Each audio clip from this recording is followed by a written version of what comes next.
It's my feel-good breakfast show.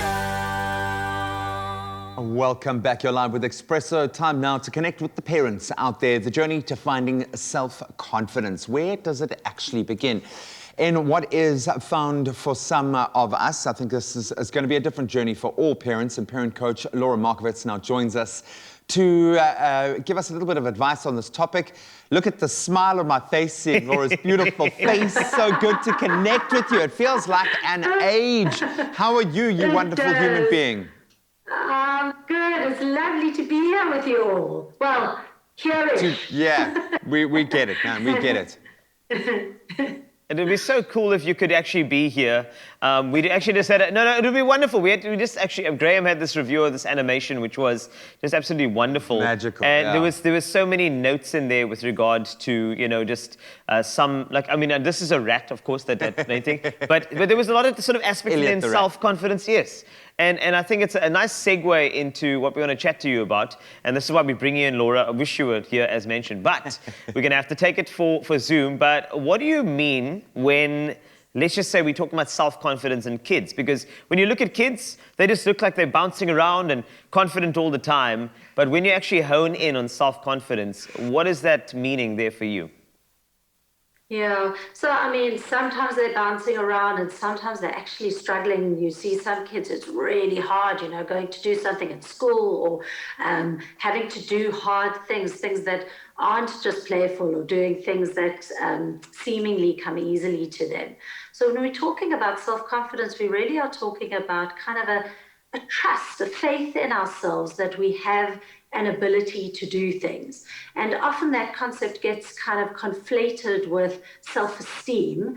And we think of self-esteem as more kind of a feeling of inner happiness, inner well-being, inner confidence, inner kind of self-worth and valuing who we are in the world. And obviously, if we have a good sense of self and self-esteem, we have a better sense of our confidence in our world and our ability to do things and our ability to have, to trust that we have self-efficacy as well, that we can do things that change things in the world. So we're really wanting to build a healthy self-esteem so that kids can also feel confident in the world. So that's kind of what we're talking about, kind of trusting in our abilities to be able to do things. And as a parent, we kind of wish it was as easy as you just telling your child and them taking it on board. Yeah. But we know that there is no substitute for experience. So what can parents do practically to encourage the development of good self-confidence in our kids? Yeah, I mean, don't we always wish it's easy with all things with parenting? But the thing is, obviously, our kids come with their own stuff. They've got their own personalities, their own temperaments. And I always say to parents, they come with who they are. Our role as parents is that we can do some things that can encourage the healthy development of things.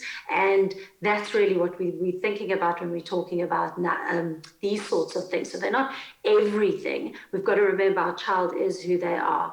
The things that we can do as parents is very much start with role modeling a sense of confidence.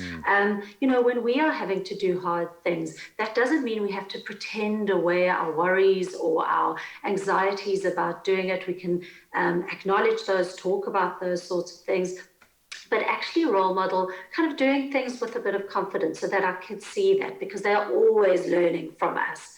And then, of course, we want to make space for them to make mistakes, to fall, to learn that it's okay to make mistakes, to get up again, to keep moving. And it's often, that always sounds very easy on paper, but in reality, as parents, we kind of not wanting our kids to fall. We're not wanting them to make the mistakes. We're wanting to protect them. So really, as parents, stepping back a little bit and going, not leaving them to climb the tree as little and saying, well, I'll step back and see what happens. But really being there to guide and support them so that they have the ability to try new things, to do things that are new and hard. Sometimes we need to break them into bite-sized chunks so that they're not too overwhelming or all-consuming. As parents, we can make them a little bit more bite-sized chunk so that they are able to do it. But we need to be there to support them, encourage them, and allow them to do hard things. And often that comes with parents who follow a parenting style which is an authoritative parenting style. And an authoritative parenting style is being incredibly empathetic, and also being able to hold healthy and consistent boundaries for kids. So it's that kind of combo of being there for our kids, acknowledging what's difficult, what they find hard, being able to acknowledge those feelings, but also helping them to do things that are hard and new so that they get that feeling of success. And we all know that feeling when we see kids, their feathers are ruffled when they have climbed to the top of the tree, or they have studied for a test and have done okay. So we've got to allow them to get through those difficult parts so that they can have that feeling of success at the end of the day. That validation, and maybe, just, lift the veil off, let them into your story just a little bit. Or you can let them watch Spider-Man Into the Spider-Verse, where Peter Parker says, no matter how many times I get knocked down, I always find a way to get back up again. And, I mean, that's such a great quote, and I think that's the power of some of these movies. There is actually a message that we can usher on. We got so many more messages to share. Thank you very much. I mean, you sharpened our tools as parents, but there are going to be another couple of moments that you and I can chat, and we can actually get some things out there. And I think we need to touch on how material things are often connected to self-confidence, which is can be negative. So stick around for that. Laura Markowitz, thanks so much for joining us, and we will catch you again in the next couple of moments. For now, Uncle Tabzi is doing something interesting. It's my feel-good breakfast show. So earlier we connected with certified coach Laura Markowitz right here on Expresso on S3 to talk about how parents can help their children develop a good level of self-worth apart from material possessions. Laura, welcome back. Good to be back. He called you a certified coach. Yes. That's in football, rugby, Everything. and parenting. Okay, we know you can do that. Yeah, the full thing. The Any full coaching spectrum. there. No, you're someone that we trust a huge amount, and a resource I've leaned on as a parent over the years. I love your perspective on things and how you can, I hate to say it, dumb it down for the likes of me. But often these are simple principles that we ourselves need to learn how to live before we can transfer that to our knowledge. And that kind of feeds off what I'm wanting to get into now in terms of the link between money and value and our own self-worth and the monetary value of ourselves. Yet we also want to encourage a healthy understanding of value. We don't, material things aren't a bad thing in and of themselves. How do we find that balance within our children?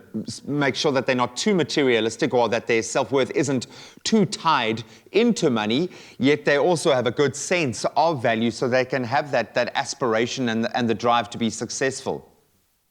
Yeah. So, well, I suppose we could get into a whole discussion about what we mean by successful, but I understand what you're talking about is we want to have a healthy relationship with material things, but we have to just remember we want to be careful of seeking material things all the time or searching for them or always wanting the next big, shiny, glittery, big thing out there, because sometimes constantly trying to fill our lives with material things can mask some inner sense of insecurity or a lack of self-worth. So we really want to encourage our children encourage our children and ourselves not to be constantly trying to fill something with external things rather than working with what's going on inside us. Because we all know, I know from the earlier animation, kind of take the jacket away or take the material things away, and well, what are we left with? And we're still left with ourselves at the end of the day, and we really want to get that message across to our kids. So again, with anything, it starts, our kids are sponges. They see it around us. It's no good us lecturing them and telling them, it's a really good idea to have a good sense of value in life.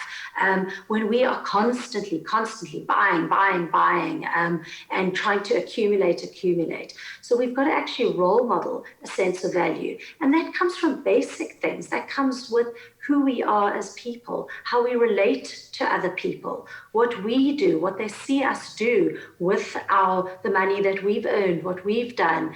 They're constantly watching, they're constantly seeing what we're doing. We also really want to teach them a sense of gratefulness and appreciation in things. So really encouraging basic things like manners. You say thank you. When you get something, you you show that you value what you have received. So we're teaching that to them all the time. And then also encouraging them to have a healthy relationship with money. You know, we might be saving and trying to get them the things that they want, but they don't have that sense of kind of having to save or to show value. So we teach them that if there's something that they really want, save for it. If they're getting gifts on a birthday or Christmas or whatever it is, that they also have a sense of giving to other people as well. So those are things that we can teach them, but it starts with showing them. You know, sitting them down and lecturing them about it's a good idea generally falls on deaf ears and goes over their heads. So it really is about showing them how we are in the world with our own sense of value. And I suppose this last year has taught us that it's not when you're riding high and you're able to get all those nice things that you need to really know your self-worth. It's when everything's been taken away.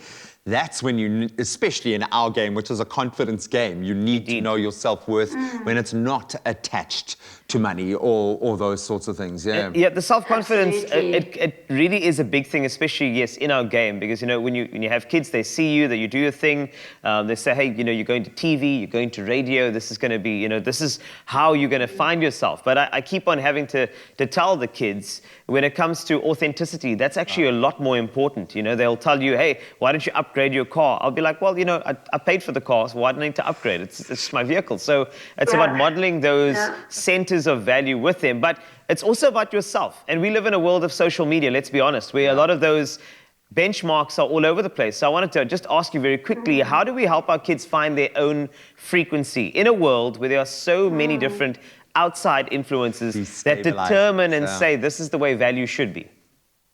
I mean, such an excellent question because, you know, we've always had peer pressure. We know peer pressure and what your friends have got and what you're seeing they've got, and that influences particularly kids and then teens, and it's still influencing us as adults. And now we add into the mix social media pressure, where we are seeing kind of this curated world that in pictures of what people have and what they say that they're aspiring to have. So it's very, very hard.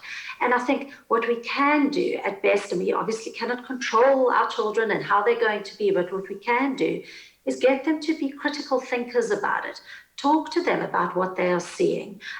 Talk to them about marketing. Talk to them about social media and how we are being drawn in and what we are seeing. We've got to actually put it out there in terms of what we are facing in the world. And we cannot just ignore it and let us all be sucked into it. We need to actually create critical minds. So it means literally sitting at the dinner table and going, oh, I saw XYZ on Instagram. What did you guys think of that? Getting them to evaluate, getting them to talk about it, and getting them to be vulnerable. You know, we're all a little bit vulnerable sometimes, and that makes us human. And it's okay to be vulnerable. And if we share that with them, that, yeah, it's a pity I don't have whatever somebody else has. To acknowledge that, feel it. That's a human experience, and it's very much shared with us. So a combination of keeping them critically thinking about what's around them. And authentic, and also